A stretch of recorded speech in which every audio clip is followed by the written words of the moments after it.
Stanley Ipkiss woke up face down on wet asphalt, and the first thing he understood about this new world was that it had rules he was already breaking. He didn't know that yet. He only knew that his cheek was pressed against a curb that smelled of rain and cooling engine oil, that his tie was somehow knotted 3 times, and that his fingers were locked around something hard and cold and faintly, horribly warm all at once. He lifted his head. The city swam into focus in slow, apologetic increments.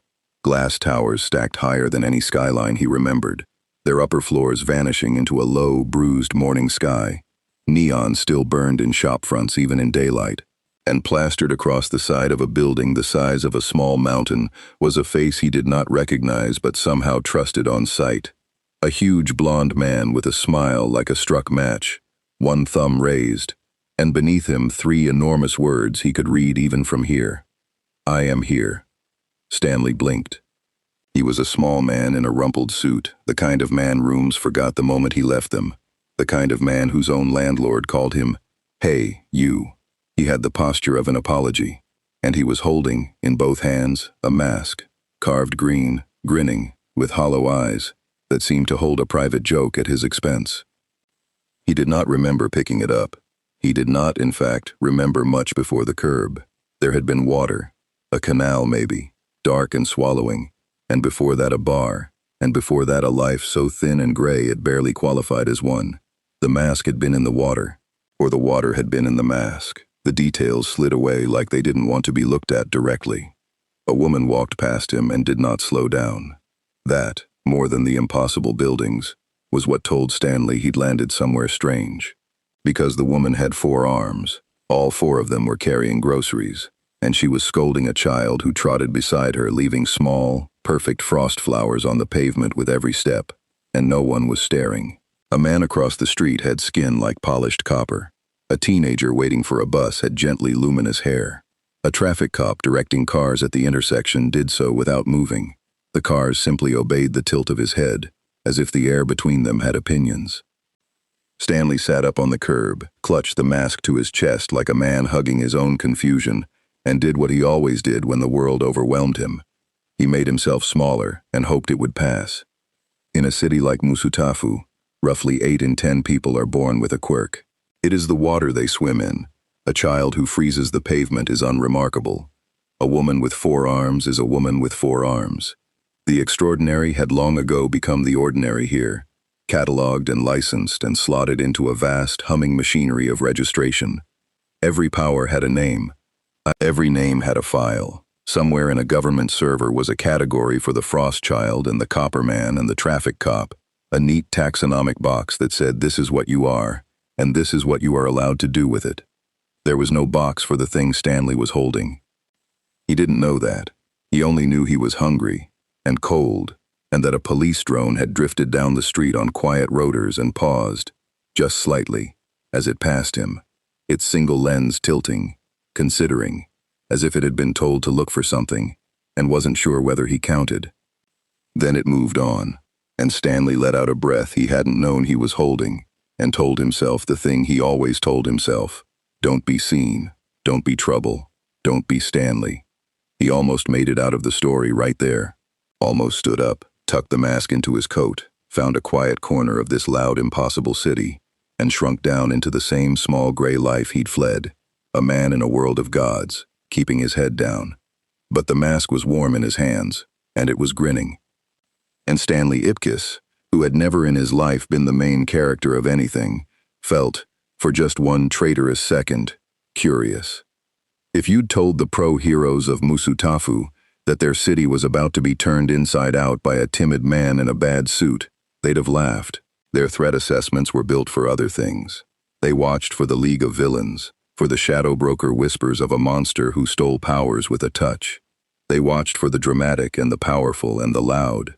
They had, between them, decades of training in how to read a fight before it started. The tell of a charging quirk, the shimmer of activated power, the particular stillness of a person about to become dangerous. None of that would help them, because the man they should have been watching didn't look dangerous. He looked lost, and the thing that made him dangerous wasn't a quirk at all. It wasn't stored in his cells, wasn't a factor in his blood, wasn't anything their entire civilization had built its rules around. It was an object, old as mischief, older than heroes. A quick word from behind the curtain. If you're enjoying this one, subscribe and stick around. The channel throws every universe you can think of into this world, and the next crossover is yours to pick. Drop a universe and a character in the comments, and I'll pull them through the rift. All of it written by me. Now, back to the small man and the grinning mask.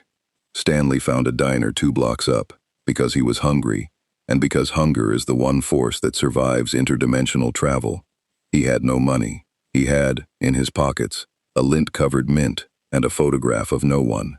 He sat at the counter anyway, mask stuffed guiltily into his coat, and stared at a menu he could read but whose prices meant nothing. The waitress had a lizard's slit-pupiled eyes and a warm, tired smile. "You okay, hun? You look like you fell off a truck."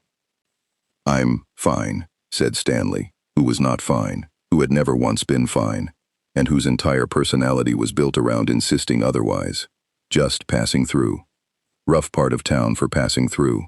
She poured him coffee he couldn't pay for out of a kindness he didn't deserve. Behind her, mounted high on the wall, a television murmured. A news anchor with a calm, professional face was talking over footage of that same blonde giant from the billboard, catching a collapsing overpass on his shoulders, while civilians streamed to safety beneath him. Another rescue for the symbol of peace, who reminds the public once again that no matter the danger. Stanley watched the giant hold up a bridge and smile for the cameras like it cost him nothing. Something in his chest twisted. Not fear. Something worse. Envy. Old and familiar and shaped exactly like his whole life. To be seen like that. To matter that much. To walk into a room and have the room turn toward you instead of politely, permanently, past you. He looked down at the mask, half visible in the fold of his coat. The hollow eyes looked back up at him. "Try me," they said, without a voice. 3 blocks away, at the corner of a shuttered bank, 4 men in cheap masks and cheaper convictions were about to make the worst professional decision of their lives. They were small time, a quirk crew, low on the food chain, the kind of criminals Hero Society barely noticed because it had bigger monsters to fear. One of them could soften metal to putty with a touch. That was the whole plan. Melt the vault door, grab what they could, be gone before a pro showed up. In a city with the highest hero density on Earth, they had maybe 90 seconds before someone with a cape and a license came down on them. They knew it. They were fast. They were, in their own small way, professionals. They had no idea that the man now drifting toward them down the sidewalk, drawn by the noise, by the alarm, by some new and terrible curiosity uncoiling in his chest, was about to make 90 seconds feel like 90 years. Stanley hadn't meant to follow the sound. He'd left the diner ashamed, coffee undrunk, and the alarm had started somewhere ahead, and his feet had carried him toward it the way a moth is carried toward the thing that ends it. He rounded the corner and saw them, the melting vault, the men, one of them wheeling around with a weapon that wasn't a gun but crackled like one, leveling it at the small, confused stranger who'd wandered into their score. "Beat it, pal. You didn't see nothing." Stanley raised his hands. His mouth opened. Whatever came out was going to be an apology, because apologies were his native tongue, because getting smaller was the only power he'd ever had. And then the man with the weapon fired. It happened fast. Later, no one who reviewed the footage could agree on the exact order. There was the flash of the weapon. There was Stanley, flinching, stumbling backward, arms flying up in pure animal panic. And there was the mask, jolted loose from his coat by the movement, tumbling through the air in a slow green arc. Stanley's hands, reaching to catch it, closed around it at the exact instant the shot would have hit him.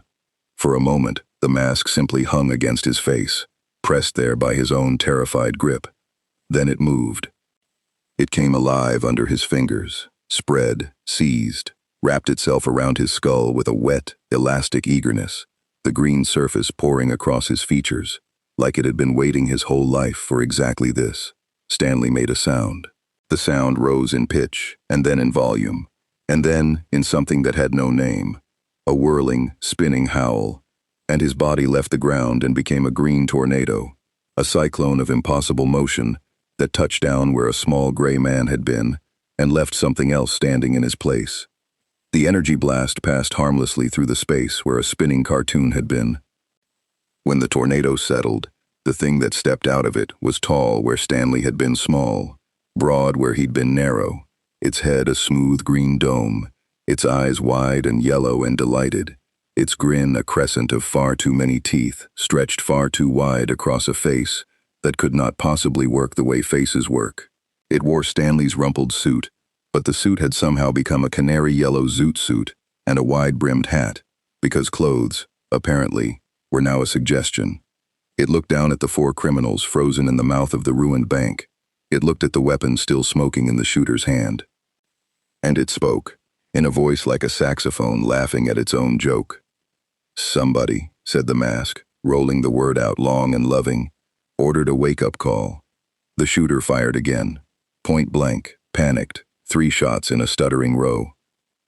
The mask leaned aside from each one with a dancer's ease, tutting, and then reached into its own mouth and produced, hand over hand, an object that had no business existing, a mallet the size of a refrigerator, cartoon wooden, comically enormous, its weight bending the very laws of the street it rested on.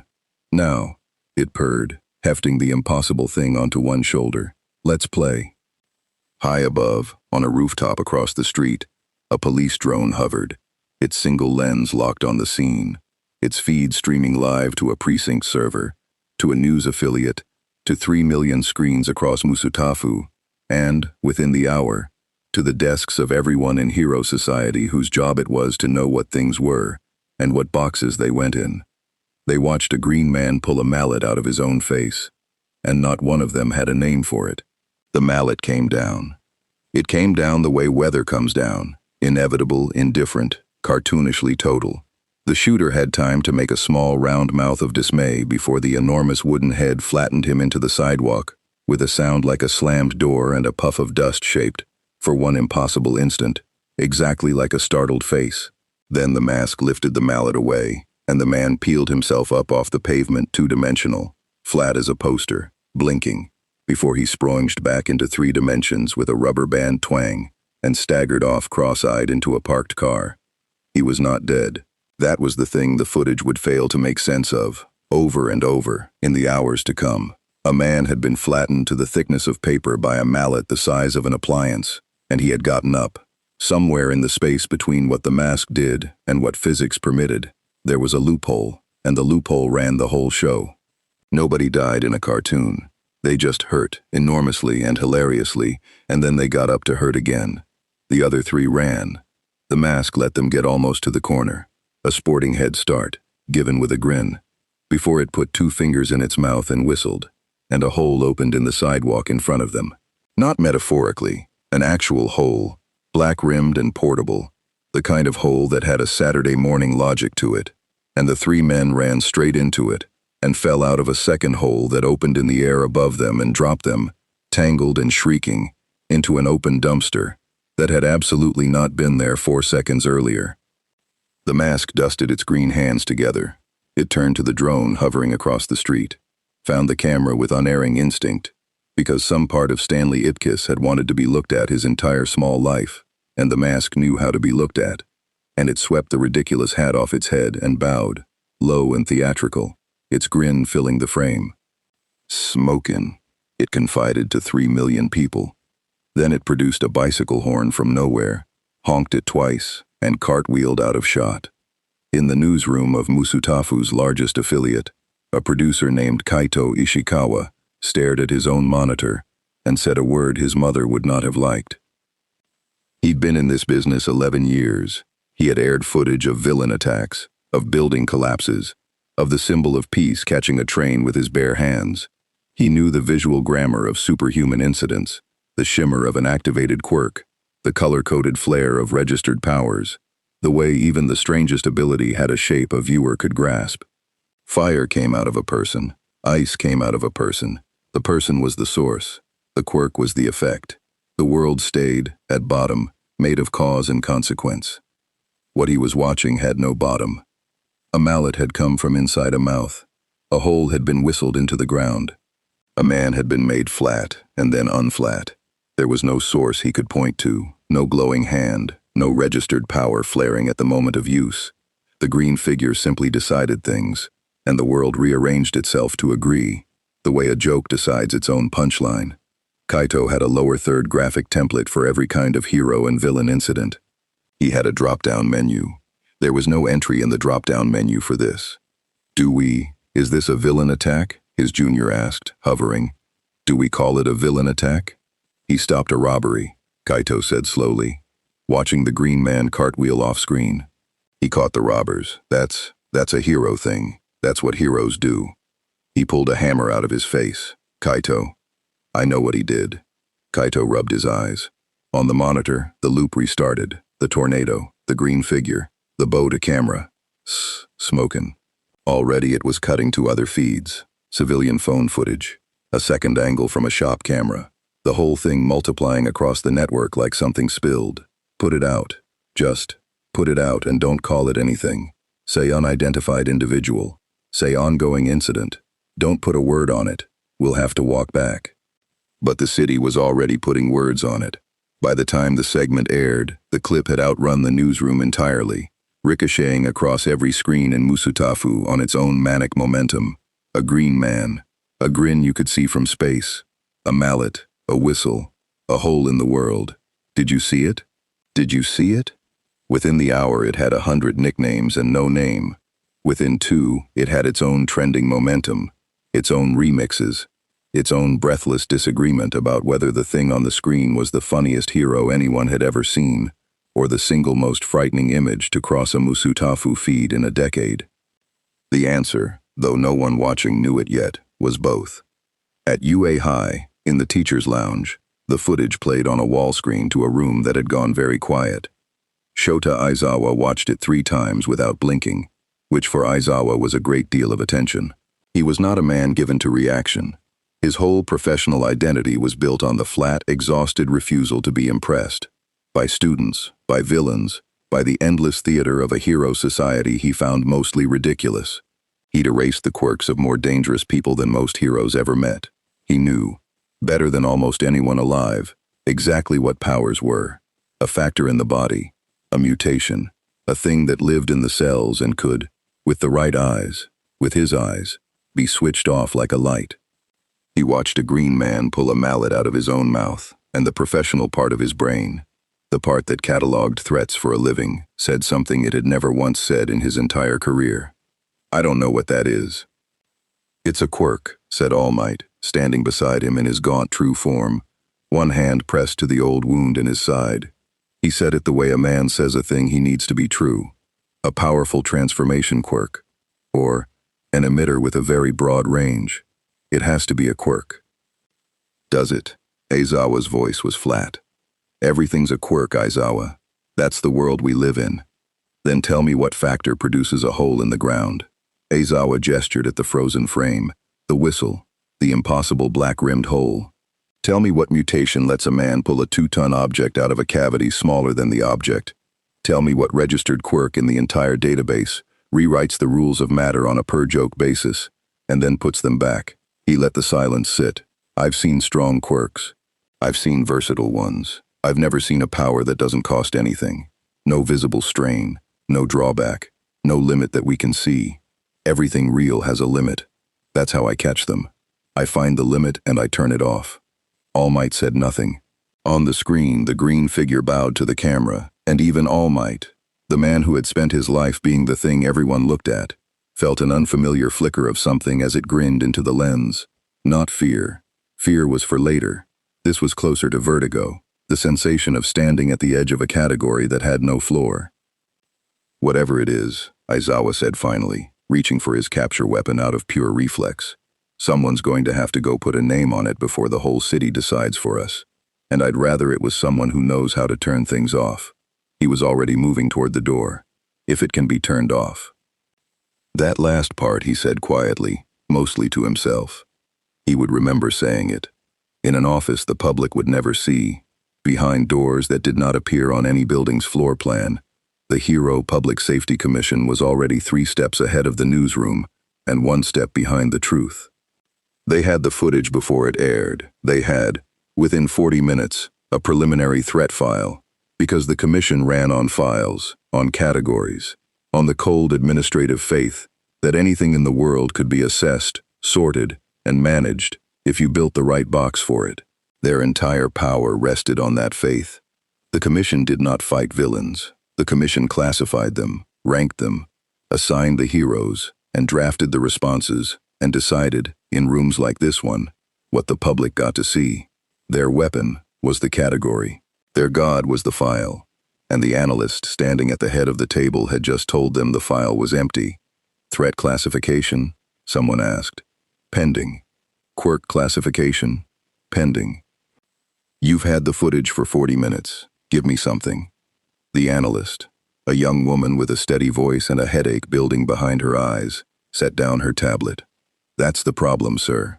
I can't give you something, because there isn't a something to give. We've run it against the entire registry. Transformation quirks, emitter quirks, spatial quirks, reality-adjacent quirks.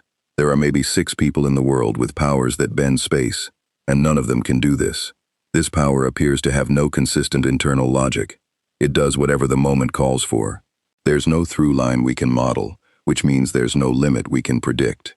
Which means, she paused, choosing the words that would go on a permanent record. Which means we can't assess the threat. Because we don't understand the threat. Because it doesn't obey the rules we assess threats with. The room absorbed that. For the Commission, it landed harder than any body count would have. A powerful villain was frightening. A powerful villain was also manageable. You knew what it was. You ranked it. You assigned overwhelming force. You controlled the narrative. That was the whole machine. What sat before them now was not a strong villain or a strange hero. It was a hole in the machine itself, a thing their instruments couldn't read. And an unreadable thing could not be ranked, could not be assigned, could not be controlled. And a thing that could not be controlled was, to the Commission, the most dangerous category of all. It caught 4 criminals, someone offered, cleanly, no civilian casualties. On the face of it, it behaved like a hero. On the face of it, said the analyst, and did not smile at the accident of the phrase. We don't license behavior. We license people. We license powers we understand, wielded by individuals we can hold accountable. We have no name for this power, no identity for this individual, and no mechanism to hold it to anything. It is unlicensed superhuman activity by definition. But every existing response we deploy assumes we can predict what we're deploying against. She let that hang. We can't. So my recommendation, for now, is containment and identification, not engagement. Find out who's under it. Find out what it wants. Because right now the only thing we know for certain about the most unclassifiable power to appear in this city in a generation. She looked at the frozen frame, the grin, the bow, the bicycle horn. Is that it knows we're watching? And it likes it. Across the city, in an alley 6 blocks from a ruined bank, the mask came to a spinning stop, laughed until it had to hold its own sides, and then, with a shudder, a wet green ripple, a sound like a balloon losing its nerve, collapsed inward and let go. Stanley Ipkiss sat down hard on the wet pavement, small and gray and gasping, the mask loose in his trembling hands. His heart was a trapped bird. His suit was his own again, rumpled, ordinary. His mouth still tasted, faintly, impossibly, of sawdust and bicycle horn. He looked at the mask. He looked at his own hands, which 20 minutes ago had been the hands of a man who apologized to furniture. And Stanley Ipkiss, nobody, no one, the man rooms forgot, began, very quietly, to laugh. Because for the first time in his entire life, 3 million people had looked at him and seen someone. They just didn't know it was him. Yet, Stanley kept the mask for 4 days before Hero Society caught up with him, and in those 4 days, he did something he had never once done in his life. He had fun. It started small, because everything about Stanley started small. A landlord in this new city, because even interdimensional refugees need somewhere to sleep, who sneered at the strange little man with no papers and no money, and threatened to throw him out into the Musutafu rain. Stanley took it, the way he always took it, shrinking, apologizing, folding himself down toward invisibility. And then that night, alone in the coffin-sized room he'd been extorted into, he'd looked at the mask on the nightstand, and it had grinned at him, and he had thought, just once, just to feel it. He put it on. The landlord woke the next morning to find every stick of furniture in his own apartment glued to the ceiling, his car parked inside his living room without a single broken window to explain how, and a note on his pillow in looping green handwriting that read, "Be nice." He never bothered the little man in 4C again. He also, quietly, moved. It was intoxicating. That was the danger of it, and Stanley, sweet, timid, starving Stanley, was in no condition to see the danger. The mask didn't make him evil. That was the thing the heroes would spend weeks failing to understand about it. It made him uninhibited. Everything he'd ever swallowed, every retort he'd never made, every hunger he'd never fed, every time he'd wanted to be seen and made himself smaller instead, the mask took all of that pressure and let it out at once, at cartoon volume, wearing a canary suit. It was Stanley with the brakes cut, and Stanley, it turned out, had spent his whole life pressing the brakes. He robbed a bank, not out of malice, out of want, out of 40 years of wanting things and being told no. He waltzed into a vault the size of a cathedral, filled a bottomless sack, and left the guards tap-dancing against their will, and the security cameras filming nothing but a green figure blowing them a kiss. He didn't even keep most of it. He tipped the lizard-eyed waitress at the diner a sum that made her cry. He bought a suit that fit. He did, in short, exactly what a lonely, powerless nobody would do the instant he became the most powerful and least accountable being in the city. And every single thing he did landed on the desk of the Hero Public Safety Commission, and made the empty file thicker, and made the unanswerable question sharper. What is it? What does it want? And how, when we cannot even name it, are we supposed to stop it? They sent Aizawa to find out. Eraserhead found the mask on the fourth night, on a rooftop, because the mask had gotten careless, or, more truly, because some starved part of Stanley wanted to be found, wanted the chase, wanted to matter enough that someone would come looking. The green figure was sitting on the edge of a water tower with its ridiculous legs dangling over a 200-foot drop, eating popcorn out of a bucket it hadn't had a second ago, watching the city lights like a man at a drive-in. "You've been busy," said Aizawa from the shadows.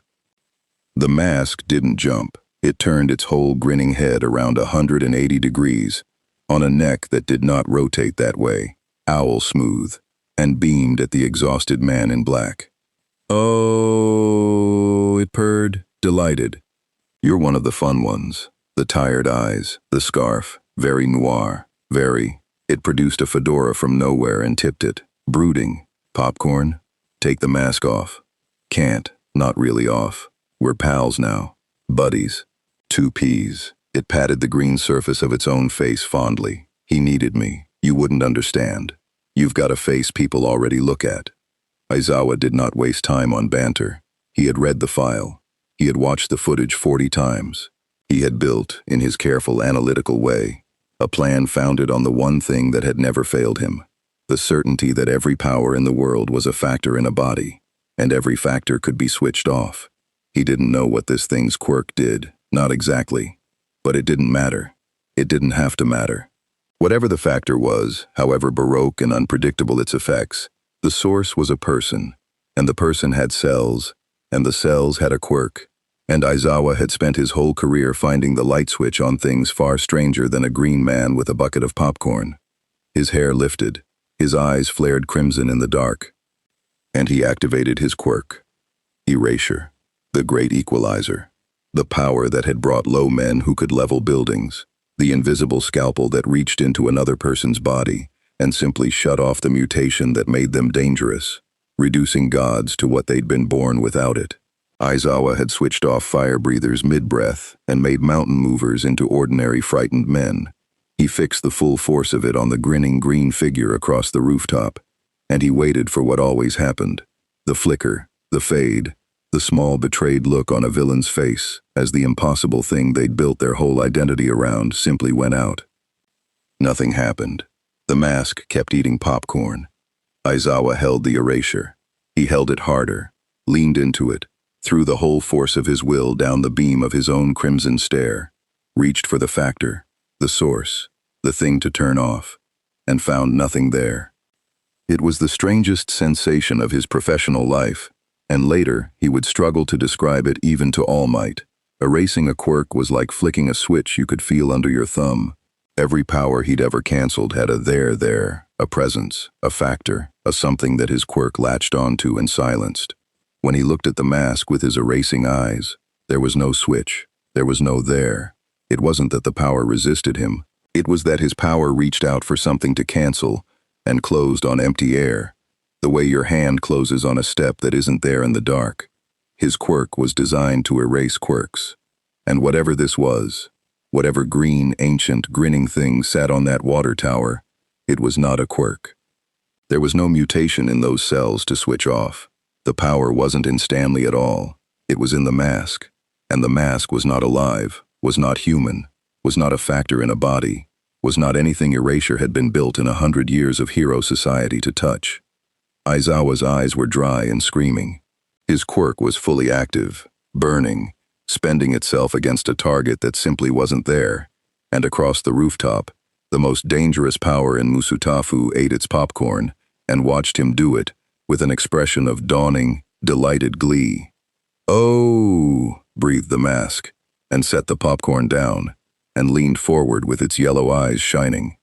"You're trying to do a thing. You're trying so hard. Look at your little face. What's it supposed to do, gorgeous?" Because from where I'm sitting, it stood, unfolding to its full grinning height, and nothing about it flickered, nothing dimmed, nothing so much as blinked.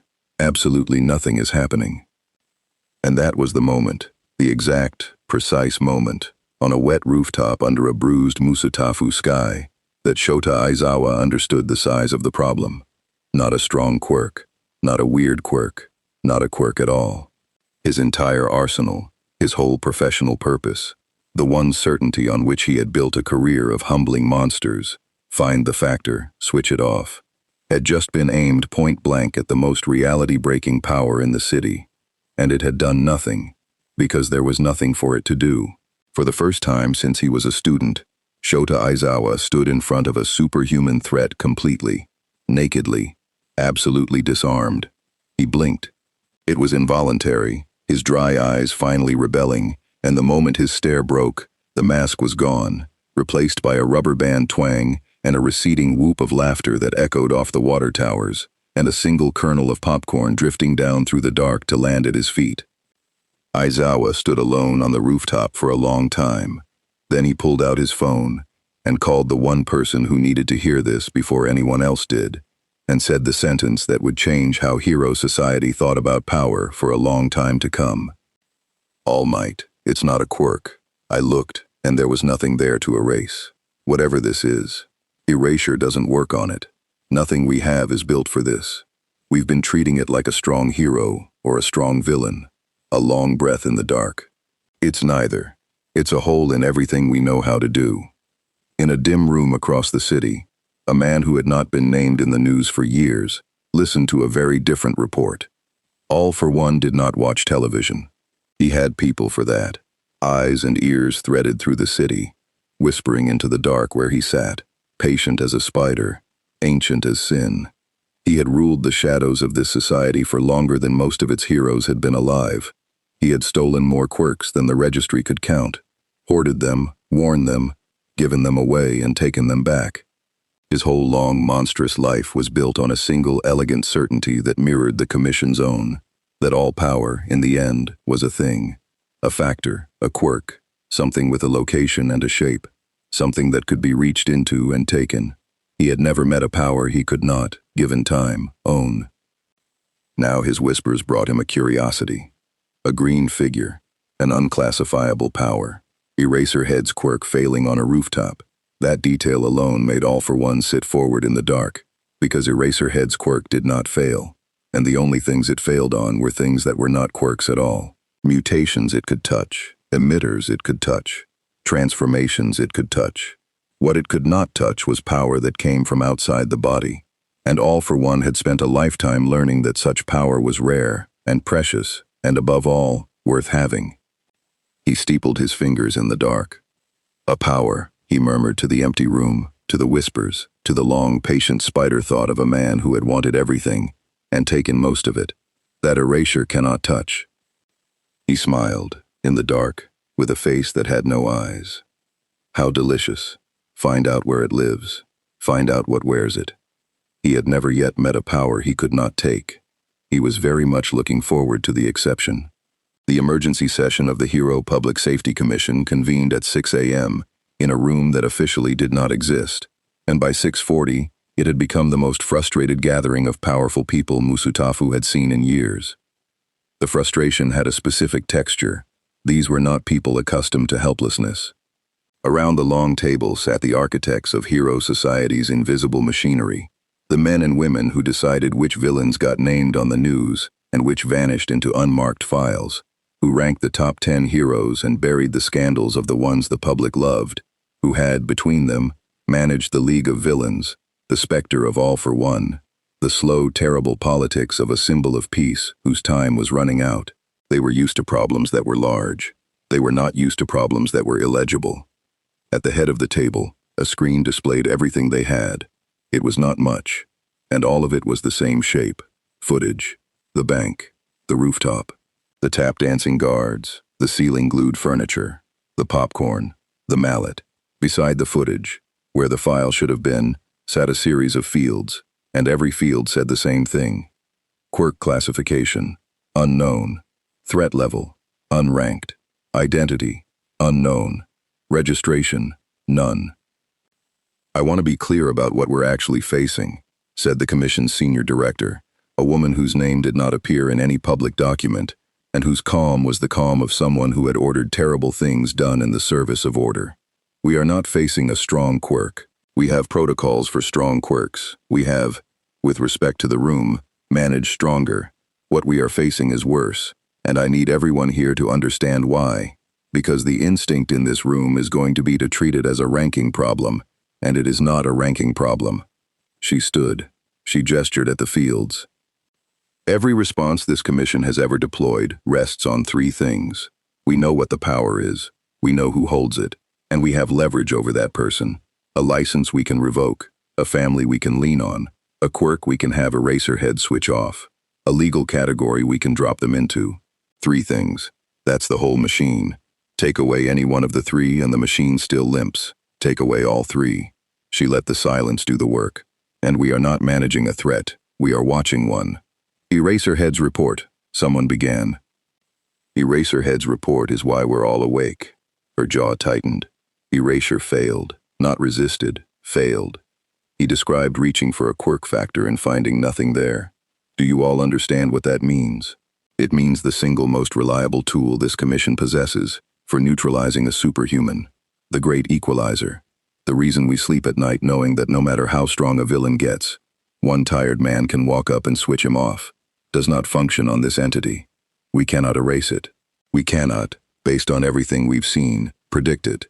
And we do not know who or what is under the mask, which means we have no person to hold accountable, no license to threaten, no leverage of any kind."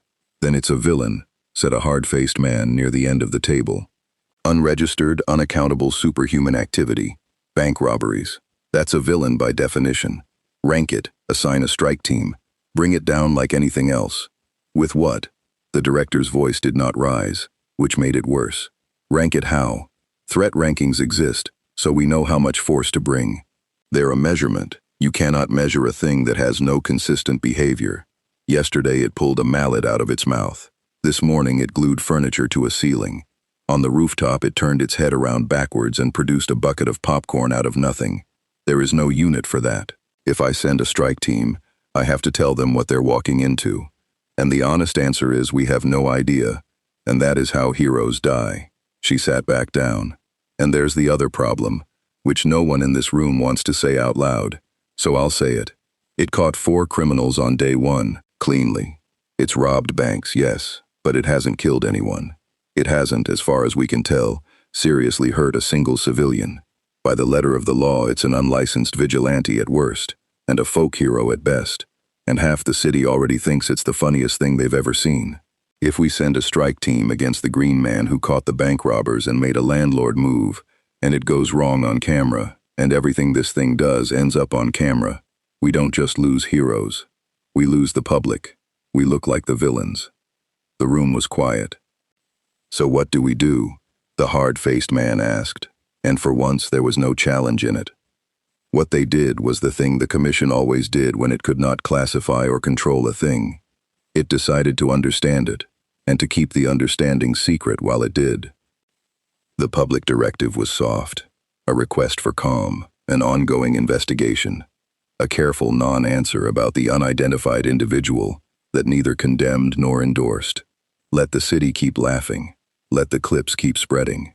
A public that was entertained was a public that wasn't panicking, and a commission that admitted it had encountered a power it could not name was a commission that had lost the one thing it truly sold, which was the impression of control. The private directive was different. Priority 1, identify the wearer. Every scrap of footage would be run for the moment of transformation, the split second where the green thing became a person and the person became the green thing. Somewhere in that frame was a face, a human face, because the director had noticed the thing the analysts had noticed, the thing that gave her the first real thread of hope she'd had all morning. The power was in the mask, not the man. The transformation footage showed it plainly, an object put on that changed everything, and taken off, presumably, changed it back. Erasure couldn't touch the power, because the power wasn't biological, wasn't a quirk, wasn't in anyone. It was in a thing, and a thing could be taken. That's our lever, she told the room, and there was something almost like relief in it. Not the power, the object. We can't erase it, we can't rank it, we can't erase it, but it is a physical mask, worn by what appears to be a physical person. Find the person. Find the moments they're not wearing it, because no one wears a thing every second, and in those moments, they are not a god. They're whoever they were before they found it, mortal, ordinary, catchable. She let that settle. The power is unstoppable. The wearer is not. We stop attacking the power. We start hunting the man. It was, everyone in the room understood, a cold thing to have decided. Somewhere in Musutafu was a person, an unknown person, a person who had caught bank robbers and tipped a waitress and hurt no one, and the most powerful institution in hero society had just resolved to find them, learn their weaknesses, and take from them the one thing that had ever made them matter, not because they had done something monstrous, because they were something the commission could not put in a box, and the commission's entire theology could not survive the existence of a thing it could not box. And if the wearer won't give it up? The hard-faced man asked quietly. The director looked at the frozen frame, the grin, the popcorn, the bicycle horn, for a long moment. Then we take it, she said. But we do it quietly, and we do it right, and we do not do it on camera. Because if the city ever finds out we hunted down the funny green man who caught the bank robbers, it won't matter how good our reasons were. Understand me. This is the most dangerous unclassified power to appear in this country in a generation. And the most dangerous thing about it isn't the mallet. It's that people like it. Fear we can work with. Fear is manageable. Affection. She stood, gathering her files, ending the meeting. Affection is how you lose a city. Miles away, in a diner with a lizard-eyed waitress, Stanley Ipkiss sat in a suit that fit and ate a breakfast he could pay for, and felt, for the first time in his life, good. He didn't know about the room that didn't exist. He didn't know a woman without a public name had just quietly authorized his hunting. He didn't know that somewhere a spider without eyes had asked where he lived. He knew only that he had money in his pocket and food in his stomach, and that last night, on a rooftop, he'd made a real live pro-hero, one of the tired, scary, competent ones, stand there completely helpless while Stanley Ipkiss, of all the nobodies in all the worlds, ate popcorn and watched him fail. The waitress refilled his coffee unasked. "You're in a good mood, hon." "Yeah," Stanley smiled at her.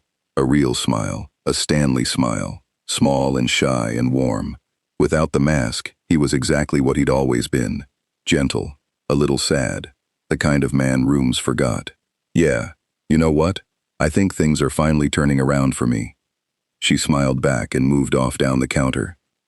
On the television above her, between segments, the news ran the clip one more time. The green figure, the bow, the grin filling the frame, and Stanley watched himself be looked at by 3 million people, and did not notice the 2 calm strangers in the corner booth, who had been watching him since he walked in, and who now, very quietly, put down money for coffee they hadn't finished, and left. They didn't grab him. That was the commission's mistake, and also its mercy, and Stanley never knew how close it came. The two calm strangers in the diner were an identification team, not a capture team, sent to confirm a face, not take a man. And they confirmed it.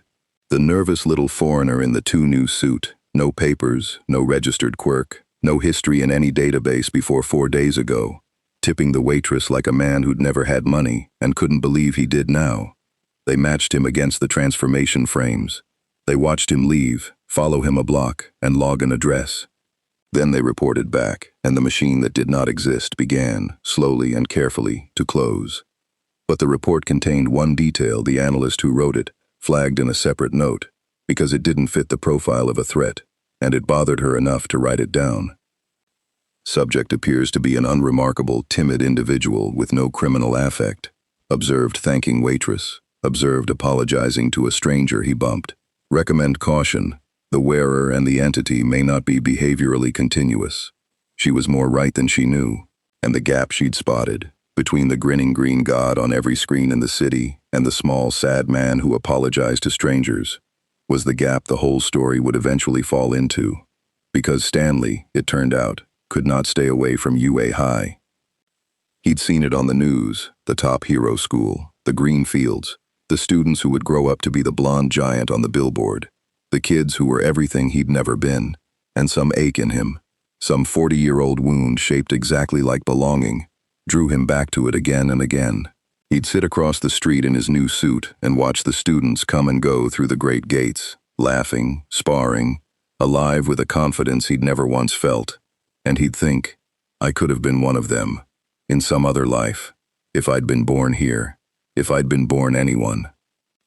He didn't wear the mask when he went. That was the important thing, the thing that mattered.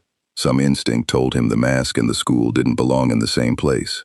When he watched UA, he watched as Stanley, small, gray, unarmed, harmless, just a lonely man looking through a fence at a life he'd missed. Which is how a first-year girl named Ochako Uraraka came to sit down next to him on the bench outside the gate one afternoon, uninvited, with 2 cans of coffee, and hand him one. You come here a lot, she said, not accusing, just noticing, the way kind people notice. I've seen you. You okay, mister? You look kind of sad. Stanley stared at the coffee can like it was a live grenade. Nobody talked to him. Nobody sat down next to him. Rooms forgot him. It was the oldest law of his universe, and this bright-eyed girl with the round cheeks had just broken it like it was nothing. I'm fine, he managed, the native tongue, just watching. It's a nice school, best in the country, she said with simple pride, and cracked her own coffee. I almost didn't get in. I don't have a flashy quirk or anything. Some of the other kids, their powers are amazing, and I just make things float. For a while I thought that meant I didn't belong here. She said it easily, the way you can only say a fear once you've mostly beaten it. But my homeroom teacher, he's kind of scary, honestly. Looks like he never sleeps. He told me it's not the quirk. It's what you do with what you've got. He said the world's full of people with huge powers, who never amount to anything, and people with small ones, who change everything. So, she shrugged, drank her coffee. I stopped worrying about the size of it. Stanley didn't say anything for a moment. It's not the quirk, it's what you do with what you've got. He turned the coffee can around in his hands. He thought about the mask in his coat pocket at home, the biggest power in the whole city, a power that made pro-heroes helpless, and about how the only things he'd done with it were rob banks and scare a landlord and make 3 million strangers laugh at a green face that wasn't quite his. He'd been given the largest power he'd ever imagined, and he'd used it to buy a suit. This girl had a power that made things float, and she was going to grow up to save people's lives. You said your teacher looks like he never sleeps, Stanley said slowly. Scarf? Tired eyes? Ochako laughed. That's him, Aizawa-sensei. Everyone says he looks like a stray cat that gave up. He's the best teacher in the school, though. He'd never admit he cares about us, but he does. Do you know him? No, said Stanley, very quietly, thinking of a rooftop, and popcorn, and a helpless man in black staring at him with dry, screaming eyes while Stanley laughed. No, I just saw him. On the news, I think. He handed the coffee back, unopened. He couldn't drink it. His throat had closed around something he couldn't name. "I have to go," he said, and stood, small and gray, and shaking a little. And Ochako watched the sad, lonely man walk away, and thought nothing more of it, because she was 17 and kind, and had no way of knowing she'd just spent 10 minutes teaching a nobody the one lesson that would decide everything. That night, Stanley sat in his coffin-sized room and looked at the mask on the nightstand for a long, long time. It grinned at him. It always grinned. "Come on, buddy. 2 peas. Let's go make the whole city laugh. Let's go take whatever you want. You've been small your whole life. I'm the only thing that ever made you big." And it wasn't wrong. That was the terrible part. The mask didn't lie to him. It really was the only thing that had ever made him big. The only time a room had ever turned toward him instead of past him. The only power he'd ever had over a world that had spent 40 years telling him he didn't matter. To put it away, to be Stanley, permanently, small and forgettable Stanley, felt like agreeing to disappear. But it's what you do with what you've got. He'd caught 4 bank robbers on the first day. He remembered that now, remembered it differently than he had at the time. He'd thought of it as a joke, a lark, a bit. But he'd caught them. He'd stopped them hurting someone. For one shining accidental second, before the mallet and the popcorn and the bow to the cameras, Stanley Ipkiss with a green face had done the exact thing that blonde giant on the billboard did every day. What you do with what you've got. He picked up the mask. He held it. And for the first time, he didn't think about what it could get him. He thought about what he could do with it. He wasn't the only one thinking about the mask that night. In a warehouse on the industrial edge of the city, a group of people the commission actually knew how to classify were watching the same clips everyone else was watching, but they weren't laughing. The League of Villains had noticed the Green Man for the same reason everyone had, and stayed interested for a reason no one else had. Their patron had told them to. All for One's whisper had reached them through the usual channels, the green power, the one erasure can't touch, find where it lives. And so a pale young man with dry, cracked lips and hands that killed what they touched sat in the dark, scratching at his own neck, watching a green figure pull a mallet out of its mouth and feeling a slow, envious hatred build behind his red eyes. Tomura Shigaraki did not understand the mask, and he hated what he did not understand. He hated the laughing. He hated that the city liked it. He hated, most of all, the thing his master had said, that it was a power that could not be taken, because Shigaraki's whole existence was built around the promise, someday, of taking everything. His decay spread on contact and ate what it touched. It was, he'd always believed, the most final power there was. Nothing survived his hands. "Master wants it," said the voice in his ear, in the dark, a doctor's voice, oily and patient, all for One's hand in the world. Or wants to understand it. The mask, Tomura, not the man. He believes the object is the source. He would very much like to hold it. Then he can have it. Shigaraki's nails scraped his neck raw. "After I break the thing wearing it." He leaned toward the screen, toward the grinning green face. And in the flat red light, his own face was a study in a hunger far older than he was. The hunger of a boy taught his whole life that the way to matter was to destroy, looking at a power that mattered by laughing. It thinks it's funny. It thinks all of this is a joke. His hand closed on empty air. Let's see it laugh when it's dust. He did not know. None of them knew. Not the League, not the Commission, not the spider in the dark. That the green power on the screen was, at that exact moment, sitting on a narrow bed in a coffin-sized room, holding an ancient grinning mask in 2 shaking hands, and deciding, at last, to try to be a hero. The city had 3 factions circling the mask now. The heroes, who wanted to understand it. The Commission, who wanted to contain it. The villains, who wanted to break it or own it. And not one of them had asked the only question that mattered. The question a round-cheeked girl with a coffee can had accidentally answered on a bench that afternoon. What did the man under the mask actually want to be? The doctor's people found Stanley 3 nights later, and All for One learned, at last, the shape of his mistake. They came for the mask, not the man. Those were the instructions, careful and exact. The same conclusion the Commission had reached from the other direction. The power is in the object. Take the object while the man sleeps, and you take the power.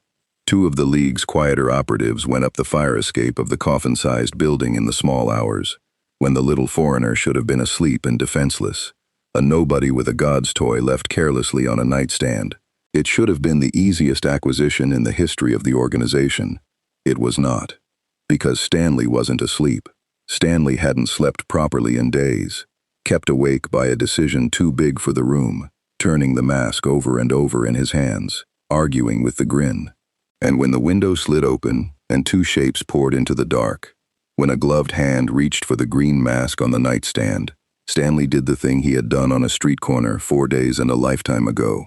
He grabbed it, he put it on. The room turned into a green tornado.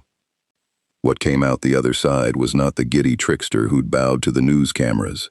This was the mask cornered, the mask invaded, the mask with its host frightened and its territory breached, and it was a great deal less funny. It took the two operatives apart with the merciless invention of a cartoon that has stopped playing. One found his own quirk turned against him in ways his quirk was not built to survive. The other was folded, origami neat, and mailed. Actually mailed, in an actual box that appeared from nowhere, stamped and addressed, out the window and into the night. Neither died. The mask, even furious, obeyed its own strange law. Nobody died in a cartoon. But neither of them would be reaching for anything on a nightstand again. And through it all, the second operative had time, before he was folded, to feel the thing the mask did that no report had prepared him for. He'd braced for a quirk. He'd braced to have his own power read and countered. Instead, he'd felt the rules go soft, felt the reliable geometry of the world, the up and the down and the you can't do that of it, simply stop applying to the grinning thing in front of him. It wasn't a stronger power than his. It was a power that operated outside the category of power, and his mind recoiled from it the way a hand recoils from a stovetop. He reported that, when he could report anything, and the report climbed the dark channels back to the eyeless man in the quiet room, and All for One listened to it, and for the first time in a very long time, the ancient thief was still. All for One had wanted things before. Wanting was, in a sense, the whole of him. He had wanted 100 quirks and taken them. He had wanted his brother's obedience, and failing that, his brother's death. He had wanted to break the symbol of peace, and had spent decades and one apocalyptic night at Camino pursuing it. He had wanted a successor, and shaped a broken boy into one. Across a lifetime longer than any natural one, he had encountered no power he could not, in the end, reach into and take, because all power, in his cosmology, was a factor, a quirk, a thing in a body with a location and a shape, and everything with a location and a shape could be taken by the one power he'd never stolen, because he'd been born with it, the power to steal. Now his operatives brought him the shape of an exception, and he turned it over in the dark of his ruined mind, the way Stanley turned the mask over in his hands. Erasure cannot touch it. That had been the first tell, the thing that made him lean forward. Erasure failed only on things that were not quirks. It operates outside the category of power. The second tell, and a stranger one. And now this, two of his own, sent to take it, folded and mailed and undone, not because the wearer was strong, but because the power was not in the wearer at all. It was in the mask, and the mask was not a quirk. It was an artifact, something old, something from somewhere his stolen powers did not reach. He reached out anyway. He could not help it. It was the deepest reflex he had. In the theater of his own imagination, he extended the phantom limb of his stealing power toward the green thing on every screen in the city, and he felt for the factor, the hook, the thing to take, and closed on nothing. It was the same nothing Aizawa had found on the rooftop, reached from the opposite pole. Eraserhead had reached to erase a quirk and found no quirk. All for One reached to steal a quirk and found no quirk. The great canceller and the great thief, the two men in all the world whose powers operated on powers, and the mask was invisible to both of them for the exact same reason. You cannot erase what is not a quirk. You cannot steal what is not a quirk. The mask sat outside the entire economy of power that hero society and its shadow were both built on, heroes and villains alike, all of them trading in the same currency of factors in bodies, and the mask was not currency at all. It was a different kind of thing, from a place with different rules, and it did not care about the rules of this one. All for One sat with that for a long time. And then, slowly, the still went out of him, and something colder came into its place. Not fear, he was past fear, but a recalibration. He had spent his whole life certain that everything could be taken. Here was a thing that could not, and a man who has built his entire self on a single certainty, presented with the exception to it, has only two roads. He can let the exception unmake him, or he can decide it does not matter, that the object, if it cannot be stolen, can at least be possessed, that a mask, unlike a quirk, is a physical thing, and physical things can be picked up by ordinary hands, and the ordinary hand that would pick it up was, conveniently, attached to a small frightened man, with no protection but the mask itself. "I cannot take it," he murmured to the whispers, to the doctor, to the dark. "So, interesting. It has been a long time since the world showed me something I could not take." A pause, and in the pause something almost like appetite. But it can be held, and the thing that holds it is not a god. It is a man. Men have wants. Men have fears. Men can be offered things. The eyeless face turned toward the whispers. "We stop reaching for the power. We reach for the person. Find out what he wants. This small green nobody who caught bank robbers. Find out what he's afraid of. And then we give him the one thing this rejecting little society will never give him, and we let him bring it to us himself. Because All for One had understood, before the commission, before the heroes, the true nature of the lever. The mask could not be erased, could not be stolen, could not be outmuscled, but the man under it had spent his whole life being told he didn't matter. And a man like that, a starving man, was not stopped by force. He was bought by being seen. Stanley, for his part, spent the days after the break-in in a state he'd never been in before, resolved. The two intruders had frightened him badly. Someone had come for the mask. Someone knew where he lived. The small, safe gray life was over whether he wanted it or not. But underneath the fear, the bench, the coffee, the round-cheeked girl and her scary, kind teacher had done their quiet work. It's not the quirk. It's what you do with what you've got. He had the biggest power in the city. People were coming for it. And he could keep running, keep hiding, keep being the nobody who used a god's power to buy suits and tip waitresses. Or he could do something with it, something that mattered, something that would make the tired man on the rooftop look at him, not with helpless fury, but with something Stanley had wanted his whole life and never once earned: respect. So Stanley Ipkiss made a plan. It was not a good plan, because Stanley had never made a plan in his life and had no idea what he was walking into. That 3 separate factions were already circling him, that the city's kindest instinct and its coldest one were both bending toward the same conclusion about the mask on his nightstand, that a spider in the dark had just decided to buy him, and a boy made of decay had just decided to break him. He knew none of it.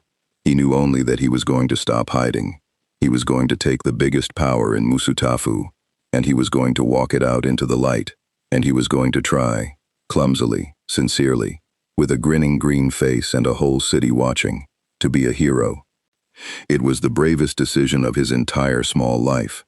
It was also, though he could not have known it, exactly the decision that would put every faction's plan into motion at once, and bring the symbol of peace himself down out of the sky to meet him.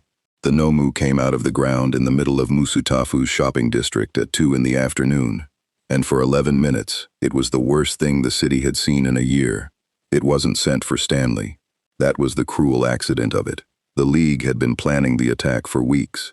A demonstration, a message, a bioengineered horror, with a stolen stockpile of quirks turned loose, in a crowded place to remind Hero Society that its shadow could reach anywhere.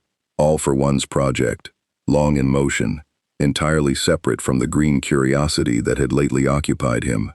The two things were never supposed to meet, but the Nomu erupted from the pavement, 2 blocks from where Stanley Ipkiss happened to be standing, unmasked, small and gray, working up the nerve to begin his brave new career, and the timing turned an ordinary atrocity into the hinge the whole story turned on. The thing was enormous, exposed-brained, fast in a way that mocked its size, and it was throwing people, not killing, at first, playing, the way its makers had built it to, a demonstration of overwhelming force meant to be witnessed. Cars folded, Glass came down in bright lethal sheets. The screaming started, and under the screaming, the deeper sound of a crowd becoming a stampede. And the pro-heroes who reached the scene first. Good heroes, licensed and brave and exactly what the system was built to produce. Hit the Nomu with everything, and watched everything not be enough. It had absorbed a quirk that let it shrug off their strongest hits. It had absorbed another that let it regenerate faster than they could damage it. It was, by design, a wall the local pros could not get through, built to hold the scene long enough to make the point, and the point was being made in real time, on 3 million screens. Your heroes are not enough, not without the symbol, and the symbol is running out of time. Stanley stood frozen on the sidewalk 2 blocks away with the mask in his coat, and a child's dropped shoe by his foot, and a mother screaming a name into the chaos, and every instinct of his entire life told him to run, to get small, to get gone, to be nobody in a safe place while the big people handled the big thing. He put the mask on instead. The green tornado touched down in the middle of the massacre, and for 1/2 second the whole scene stuttered. Heroes, villains' handiwork, fleeing civilians, all of it pausing at the sheer wrongness of the thing that had arrived. And then the mask took one look at the exposed-brained monster throwing children, and the grin on its green face changed. It was still a grin. It would always be a grin. But something moved behind the yellow eyes that had not been there when it bowed to news cameras. Something that had ridden in on a bench, in a coffee can, in it's what you do with what you've got. And the mask stopped being funny in the way it had been funny, and became funny in the way a cornered animal is dangerous. "Hey," it said to the Nomu, in a voice that carried over the screaming. "Big fella, yeah, you. Brains on the outside. Very avant-garde." The Nomu turned and threw a bus at it. The mask caught the bus. Caught it, actually, one-handed, the way you catch a beach ball, and the physics of that should have shattered every bone in the arm doing the catching, except the arm belonged to a cartoon, and cartoons did not have bones except when it was funnier to have them. The mask looked at the bus, looked at the passengers screaming inside it, set it down, with enormous care, on the far side of the street, right side up, doors working. Then it turned back to the Nomu, and reached into its coat, and pulled out, hand over hand, impossible, enormous, an anvil. What followed was not a fight. A fight is between two things that share rules. This was a cartoon happening to a monster. The Nomu regenerated. The mask handed it injuries that had no biology to regenerate from, flattening it, folding it, tying its own arms into a bow. The Nomu absorbed a strength quirk that let it shrug off any impact. The mask hit it with impacts that weren't impacts, that were jokes, concussions of pure toon logic that the stolen quirk had no category to resist.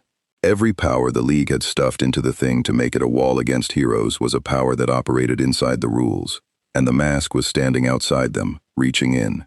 And the whole time, this was the thing the footage caught, the thing that changed everything.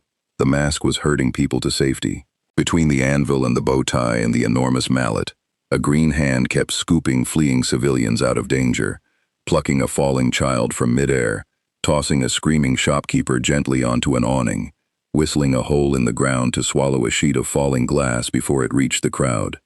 It was clowning. It was always clowning. But underneath the clowning, for the first time, it was saving people, and it was doing it in front of the entire city. And the entire city was watching a green madman do in 11 minutes what a squad of licensed pros had failed to do at all. The Nomu went down. The mask stuffed it, at the end, into a comically small jar, an actual jar, labeled in looping green handwriting, "Do not feed," and screwed the lid on, and set the jar down on the pavement with the monster glaring impotently out of it, and turned to face a shopping district full of survivors who were, slowly, beginning to cheer. That was when the sky changed. All Might came down like a decision the world had made. He landed between the mask and the cheering crowd, and the impact of his arrival cracked the pavement in a neat circle, and he rose up out of it in his full glory, the symbol of peace, the blonde giant from the billboard, at the height of a power that was running quietly out even as he stood there. His smile was the smile the whole country had grown up under, the "it's all right now" smile. The one that meant the biggest thing in the world had arrived and everyone could stop being afraid. But his eyes, fixed on the grinning green figure standing over a jarred Nomu, were not smiling. He had watched the footage. He had listened to Aizawa on the phone say it's not a quirk. There's nothing there to erase. He had sat with the Commission's helpless files, and he had come to a conclusion that was, in its way, as clean as everything about All Might was clean. Whatever this thing was, hero or villain, or the unclassifiable space between, it was the single most dangerous unknown in his city, and he was the symbol of peace, and the symbol of peace's whole job, the entire point of him, the reason a nation slept at night, was to be the thing that stood between the public and the dark, no matter what the dark turned out to be. So he came down out of the sky to stand between the crowd and the green man, because that was what he was for, even when he did not know what he was standing between them and. "That's far enough," said All Might, and his voice was the voice that had ended 100 crises. "You've done a great thing here today. The people are safe because of you, and I will not forget it, but I don't know what you are. Honest, because he was always honest. And until I do, I can't let you leave this street." The mask looked up at the symbol of peace, and for a moment, one long, teetering moment, the whole story balanced on a knife. Because inside the mask was Stanley Ipkiss, and Stanley Ipkiss had grown up in some other world watching some other giant on some other billboard, and he had spent his whole life wanting exactly one thing, which was to be worthy of standing where this man stood. He had just saved a shopping district. He had just done, for 11 glorious minutes, the exact thing that Giant did every day. And now the Giant himself had come down out of the sky and told him, in front of the whole city, "You've done a great thing, but I don't know what you are, and I can't let you leave." The mask could have run, it could have laughed and whistled a hole and vanished. That was its whole nature, to never be caught, never be cornered, never be held. Instead, slowly, it swept the ridiculous hat off its green head. And it did something no one, not All Might, not the Commission watching on 100 monitors, not the spider in the dark, not the boy made of decay, expected. It bowed, not to the cameras this time, to All Might. A real bow, low and sincere, the bow of a nobody, to the hero he'd wanted his whole life to be. "I'm not gonna fight you," said the mask, and the saxophone had gone quiet, and the voice that came out was almost, Stanley's own. "I'm not the bad guy here. I know I look like trouble. I know you can't figure out what box I go in." The grin flickered, and behind it, for one raw instant, something small and gray and terribly sincere showed through. "I don't fit in a box, big guy. Nobody ever built one for me. But I just want to be one of the good ones. That's all I ever wanted." And All Might, the symbol of peace, the man who had spent his whole life learning to read the truth of a person in the first half-second of a fight, looked at the grinning impossible thing that had just saved his city, and bowed to him, and told him it only wanted to be good, and felt the certainty he'd come down out of the sky with begin, for the first time, to crack. Behind him, the crowd was chanting something. It took him a moment to make out the word. They were chanting hero. The clip of the mask bowing to All Might played on every screen in the country by nightfall, and it broke the Commission's plan in half. They had counted on fear. The director had said it herself, in the room that didn't exist. "Fear we can work with. Affection is how you lose a city." And now the city had watched an unclassifiable green power jar, a Nomu the pros couldn't touch, herd children to safety with the same hands, bow to the symbol of peace, and say, in a voice the whole nation heard, that all it wanted was to be one of the good ones. The city had made up its mind faster than the Commission could stop it. By morning, the green figure had a name the public had chosen for itself, merchandise mock-ups, a fan movement, and an approval that no licensed hero below All Might could match. The most dangerous unclassifiable power in a generation had become, overnight, the most beloved, which meant the Commission could no longer take the mask quietly. That was the problem the director laid out to the room the next morning, and her calm had gone thin at the edges. "We have lost the option of doing this in the dark. Yesterday we could have picked up an anonymous foreigner in his sleep and no one would have asked a question. Today he is the most popular figure in the country who isn't All Might, and if we are seen to move against him, we don't lose a threat. We lose the public's faith in every institution in this room. So," she set down her tablet, "the calculus has changed. but the underlying fact has not. We still cannot erase it. We still cannot rank it. We still have no leverage over a power we don't understand, in a city that now adores it. A beloved, unaccountable God is not less dangerous than a feared one. It is more. Because the day it decides it doesn't want to be good anymore, and we have no way of knowing what's under that mask, or how stable it is, there will be nothing we can do, and 100 million people who'll refuse to believe it, turned until it's too late. Then what do we do? The hard-faced man asked. It had become the meeting's refrain. The director was quiet for a moment. When she spoke, she chose the words with the care of someone who knew they'd outlive her. We do the thing this commission was built to do, she said. We manage it, not with force, with legitimacy. We bring it inside. We offer it what it says it wants, to be one of the good ones, a provisional license, oversight, a place in the structure. We make the ungovernable thing governable by making it one of us, because a hero with a license is a hero we can suspend, assign, monitor, and, if the day ever comes, isolate. We can't put the power in a box. So we put the man in one, and we line the box with everything he's ever wanted, and we call it a partnership, a thin, mirthless pause. And in the meantime, quietly, off every record, our researchers keep working on the only real answer. The mask comes off. We saw it in the footage. It's an object, worn and removed. The power is in the object, not the man. So we keep looking for the one thing that has always ended every threat this commission has ever faced.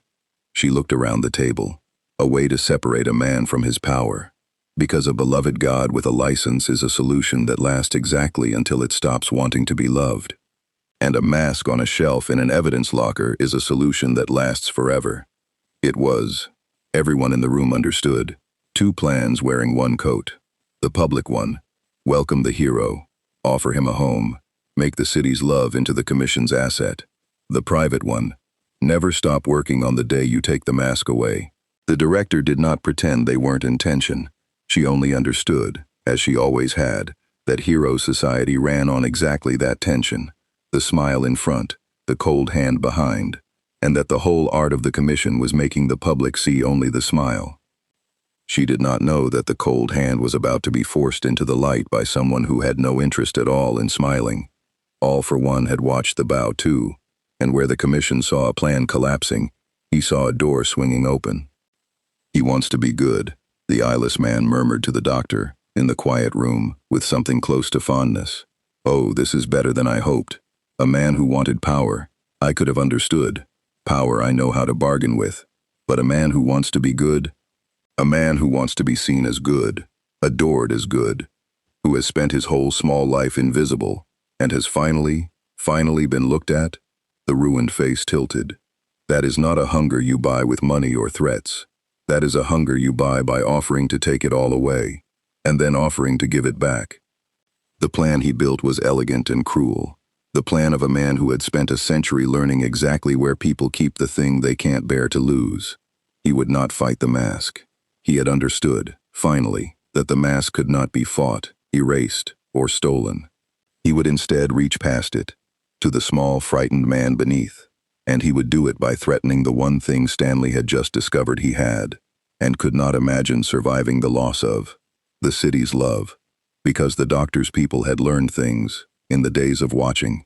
They knew who Stanley was now, the papers, or lack of them, the bank he'd robbed in his first giddy days, the landlord he'd terrorized, the little crimes of a starving nobody who'd found a god's toy, and, before he'd learned better, used it badly. None of it was monstrous. All of it was usable. A man beloved as a hero, whose secret was that he'd started as a masked bank robber the whole city had once laughed at, without knowing it was him. The League held the proof, and All for One understood, with the terrible clarity of the truly patient, that he did not need to defeat the mask. He only needed to make the man under it choose between being good and being exposed. Send it to him, All for One said. The evidence, everything we have, and a single line, not a threat, a door. The eyeless face turned toward the whispers, toward the dark. Tell him, we know who you were before they loved you. Come and talk, and it stays a secret. Refuse, and the city learns its hero is the green thief who robbed its banks. And the love goes out like a light. A pause, almost tender. He has been a nobody his whole life. He has been somebody for 1 week. Let us see how much he'll give to keep it. It was the perfect trap, aimed at the perfect flaw, and it would have worked. Except for the one variable, all for one, in all his ancient calculation, had failed to weigh. He assumed the man under the mask was afraid of losing the love. He had not considered that the man under the mask might love the city more than he loved being loved by it. Stanley received the package 2 nights later, left outside the door of the coffin-sized room he hadn't yet worked up the courage to leave. Photographs, the bank, the transformation frames, clear as day, and a single card, in handwriting that was somehow both elegant and rotten, that said everything All for One wanted it to say. Stanley sat on the narrow bed with the photographs in his shaking hands, and for a long time he did the thing he'd done his whole life. He was afraid. He thought about the round-cheeked girl and her coffee, about the crowd chanting hero, about the bow to All Might, about the one perfect week in which Stanley Ipkiss had finally, at last, mattered, and about how all of it, every scrap of it, would go out like a light the moment these photographs reached a single newsroom. He'd be the green thief again, the joke, the nobody who'd fooled everyone. Rooms would forget him, the city would turn away. He could stop it. All he had to do was go to the address on the card. Talk. Give the man in the dark whatever he wanted. Keep the secret, keep the love, keep the one thing he'd waited 40 years to feel. He looked at the mask on the nightstand. It grinned at him. 2 peas, buddy. We could run. We could vanish. We could make the photographs disappear and the man who sent them too. Nobody has to know. Nobody ever has to know. And Stanley Ipkiss, small, gray, frightened Stanley, who had never once been brave until a week ago, thought about the address on the card, and about who must be at the other end of it, and about what a man like that would do with a hero he owned. He thought about the shopping district, and the child he'd plucked out of the air, and the mother screaming a name. He thought, if I go, he owns me, and if he owns me, then everything I do as a hero from now on, I do for him. The love won't be real. I'll just be his. It's what you do with what you've got. He put the photographs down. He picked up the mask. And instead of going to the address to save his secret, Stanley Ipkiss decided to do the one thing All for One had been certain a starving, love-drunk nobody would never do. He decided to walk into the light, tell the city the truth himself, and let the love go, if that was the price of not being owned. He had no idea he was walking straight toward a boy made of decay, who had grown tired of his master's patience, and had decided the green thing would look better as dust. Shigaraki didn't wait for the confession. He'd stopped listening to his master's patience days ago, and when the word came that the green thing was moving, leaving its hole, walking into the open, going public, the boy made of decay decided the acquisition was taking too long, and the destruction was overdue. He hit Stanley 3 blocks from the UA gates. Stanley had been going there, of course he had, back to the one place that had ever felt like belonging, walking the mask toward the school and the girl and the tired teacher, working up the nerve to stand in front of the cameras as himself and tell the truth. He never made it. A warp gate tore open on the empty pre-dawn street, and out of it came the League, the whole terrible weight of it, unleashed, and at the front of them a pale young man with cracked lips and red eyes, and a hand already reaching, already hungry, already certain. Stanley put the mask on a half-second before Shigaraki's hand closed on his shoulder. Decay met the mask, and for the first time in Tomura Shigaraki's life, his most final power was not final. He felt it the instant his fingers landed, felt the decay pour out of him, the disintegration that had never once failed, the wave of ending that ate everything it touched. He felt it reach the green surface of the thing he'd grabbed, and he felt it find nothing to eat. Because decay was a quirk, it broke down matter, unmade the physical thing it touched, turned flesh and stone and steel to spreading dust. But it was still a power that operated on the rules. It needed a real thing, obeying real physics, to disintegrate. And the mask did not obey real physics. The mask was a cartoon, and cartoons do not decay. They simply decide not to. Shigaraki's 5 fingers landed on a green shoulder, and the decay spread out across it, and the mask looked down at the crumbling wave with an expression of theatrical fascination, and then it peeled the decay off like a sticker, balled it up, and ate it. "Needs salt," said the mask, Shigaraki screamed and grabbed with both hands, threw everything he had, the full inheritance of his terrible power. And the mask let him, stood there and let him, grinning wider and wider as the most feared destroyer in the league, emptied his whole soul into a green surface that took it all and gave back nothing. Because you cannot decay a joke, cannot unmake a thing that was never made, cannot end something that lives outside the entire economy of beginnings and ends. It was Aizawa on the rooftop again. It was All for One reaching into the dark again. The third and final power in the city that operated on powers, decay, the great unmaker, had just been aimed point blank at the mask, and had done nothing, for exactly the same reason as the other two. And that was the moment the League understood, all at once, in the cold pre-dawn, that their patron had been right about the thing that had frightened even him. It cannot be taken. It cannot be erased. It cannot be destroyed. There was no lever on the power. There had never been a lever on the power. The only lever had ever been the man, and the man was, at this moment, wearing the mask, and furious, and done being afraid. What the mask did to the League in the next 4 minutes, the city would replay for years, and the tone of it was different from anything it had done before. Not funny. It had been funny with the bank robbers, funny with the news cameras, funny even, in its cornered way, with the 2 intruders it had folded and mailed. This was not funny. This was the thing that had lived its whole life being pushed down, being made small, being told it didn't matter, meeting the boy who'd been told the same thing and had chosen to become decay, and refusing, with every impossible green fiber, to become the same. It hurted the civilians who'd started to gather back behind cover with one hand, while it took the League apart with the other. It did not kill. Even here, even furious, the law held. Nobody dies in a cartoon. But it humbled them, comprehensively, cartoon cruelly, one after another, until the whole feared machinery of All for One's chosen instrument was scattered, groaning, undone, across a pre-dawn street. And it saved Shigaraki for last. The mask picked the boy up by the collar, the decay pouring uselessly off its green fist, and held him at eye level, and for a moment the grin went quiet again, the way it had gone quiet before All Might. And the voice that came out was almost Stanley's. "You and me," said the mask. "We're not so different, are we? Nobody looked at you either. Somebody found you when you were small and hurting, and told you the way to matter was to break things. A long beat. The yellow eyes were almost gentle, and that was the most frightening thing they'd done all night.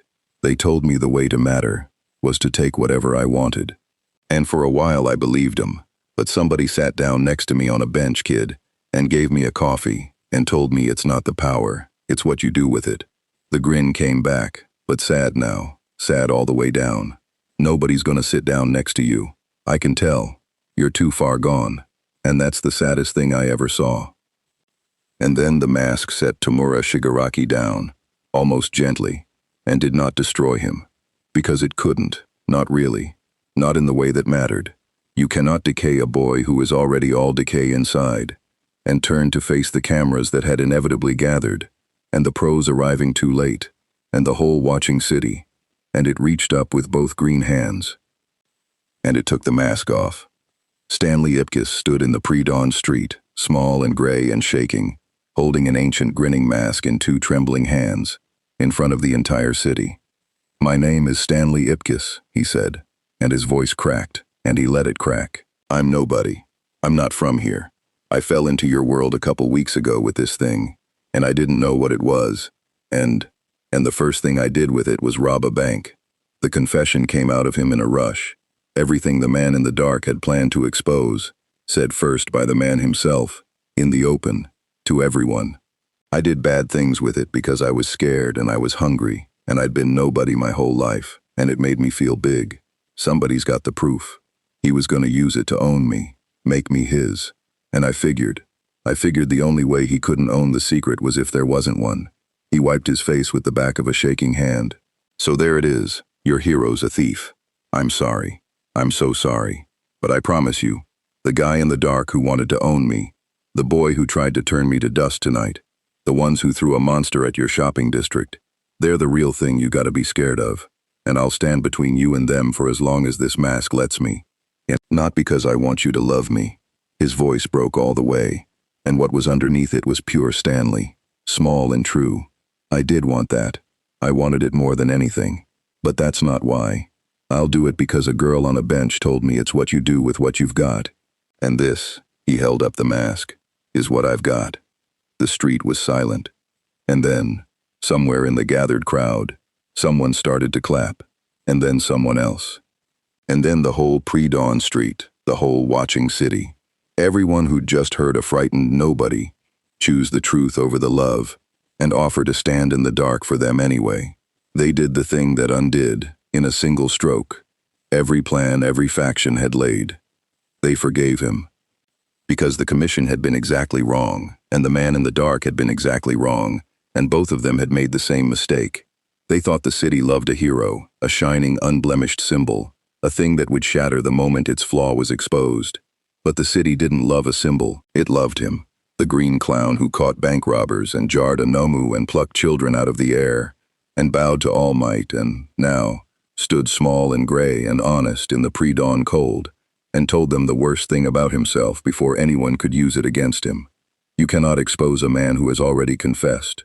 You cannot own a secret a man has already given away. All for One's perfect trap, aimed at the perfect flaw, had closed on empty air, the same empty air erasure had found, and theft had found, and decay had found, because Stanley Ipkiss had walked outside the entire economy of leverage the way the mask walked outside the economy of power, and become, at last, the one thing none of them could hold. A hero with nothing left to take. Behind him, unnoticed, a warp gate closed on a scattered, defeated league, and carried a screaming Shigaraki back into the dark, back toward a patient, eyeless man who had, for the second time in his long life, reached for a thing and closed on nothing. The commission met one final time about the mask, and for the first time in the whole affair, the director had no plan. Both of her plans were dead. The public one, welcome the hero, make the city's love an asset, had been overtaken by a love so total and so earned that the commission's blessing had become irrelevant. The city had already decided, and no license the commission granted or withheld would change it. And the private one, the researchers, the evidence locker, the patient search for a way to take the mask away, had died on a pre-dawn street when the man simply gave the secret away himself and left the commission holding a lever that connected to nothing. There was no fear to work with. There was no scandal to hold. There was a beloved, confessed, self-exposed hero who had already told the city the worst of himself and been forgiven, and who wanted nothing from the commission at all. We can't control him, the hard-faced man said. It was not, this time, a question. We never could, and now we can't even threaten him. No, said the director. So what do we do? She was quiet for a long time. On the screen behind her, frozen, was the frame the whole country was still watching. A small gray man in a pre-dawn street, holding a grinning green mask, the crowd around him blurred mid-applause. She looked at it. This thing her entire institution had no box for, and she felt something she had not felt in her long, cold, necessary career. She felt the edge of the machine. We do the thing we should have understood a week ago, she said at last, and there was something almost like peace in it, the peace of a person setting down a weight they were never going to be able to lift. We stopped trying to hold what can't be held. Our whole apparatus, the rankings, the licenses, the leverage, the files, it was built on a single assumption, that every power is a thing, and everything has a person, and every person has a lever. Erase the power, steal the power, suspend the license, threaten the family, take the mask. She almost smiled. He walked out of every one of those, one after another, and he did it by having nothing left to take. He gave away his power's weakness by making it his strength. He gave away his secret by confessing it. He gave away our leverage by loving the city more than he needed it to love him back. She looked around the room. We cannot manage him. We were never going to be able to manage him. But here is the thing I have finally understood, and I recommend we all understand it before we do something we can't undo. We don't need to. The room stirred. He caught the bank robbers, she said. He jarred the Nomu the pros couldn't touch. He humbled the league. He unmasked All for One's whole game in a single honest speech in the street. Every single thing he has done, from the first day to this one, has been the thing we exist to make heroes do, and he did it without a license, without oversight, without a lever, without us. We have spent a week terrified of a power we couldn't control, and we never once stopped to notice that it was on our side the entire time. She sat down and closed the empty file, and for the first time, it did not bother her that it was empty. There will always be things this commission cannot classify. I have spent my career believing that made them dangerous. Maybe some of them are. But maybe the measure of a hero was never whether we could hold his leash. Maybe it was only ever what he chose to do when nobody could. A pause. He chose us. Let's have the grace to let that be enough. She did not offer him a license. There was no point. He'd never need one. She did something the commission had never once done in its history. She left a thing it could not control, alone. Stanley found the girl again, a week later, on the same bench outside the UA gates. He came as himself, small, gray, ordinary, the mask a quiet weight in his coat. He didn't put it on. He just sat down next to Ochako Uraraka the way she'd sat down next to him, and this time, he was the one holding 2 cans of coffee, and he handed her one. She looked at him. Then she looked at him again, really looked, and her eyes went wide, because the whole country knew that small gray face now, the face under the mask, the nobody who'd confessed in the street. "You're Stanley," he said, and smiled his small, shy smile. "You gave me a coffee once, when I was having a real bad time. You probably don't remember." "I remember," she said softly. "You looked so sad." "I was." He turned the coffee can in his hands, the way he had that first day. "You told me something, about your teacher, about how it's not the size of the power, it's what you do with it." He had to stop for a second.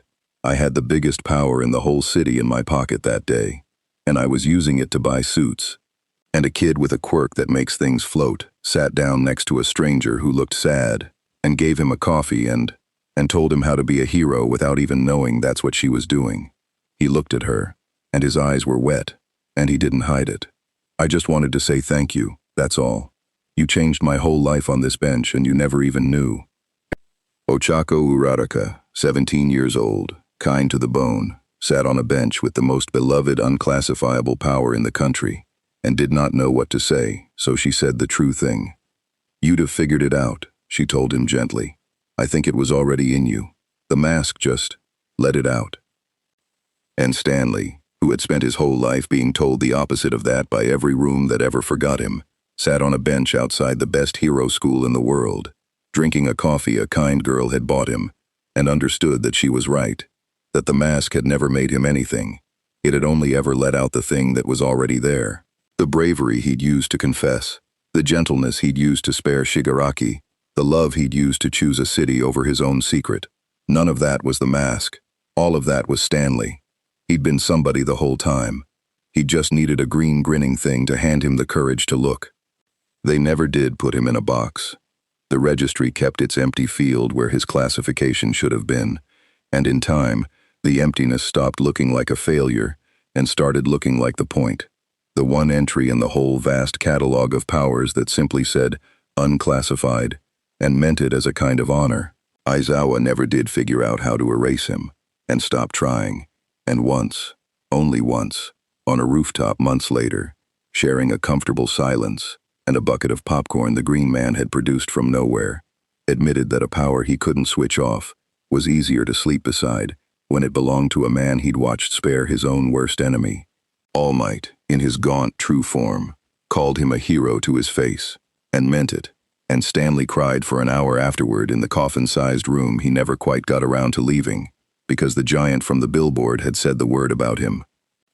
And in a quiet room across the city, an eyeless man sat in the dark and thought, for a long time, about a power he could not take, worn by a man he could not buy, protecting a city that could not be frightened out of loving him. All for One had reached for a great many things across his long and monstrous life, and closed his hand on almost all of them.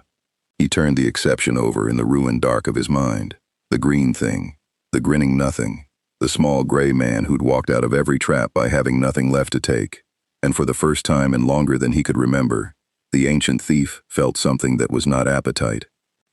He felt the edge of himself, the place where his certainty ran out. Not everything, the dark whispered back to him, in a voice almost like a grin. Not this time. He did not send anyone else. Even he knew a wall when he finally, at last, ran into one.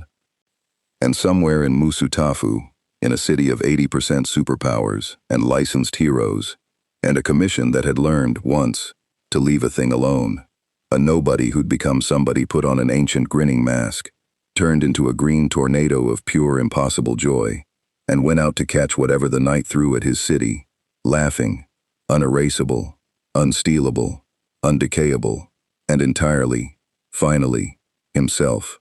Stanley Ipkiss never went home. There may not have been a home to go back to.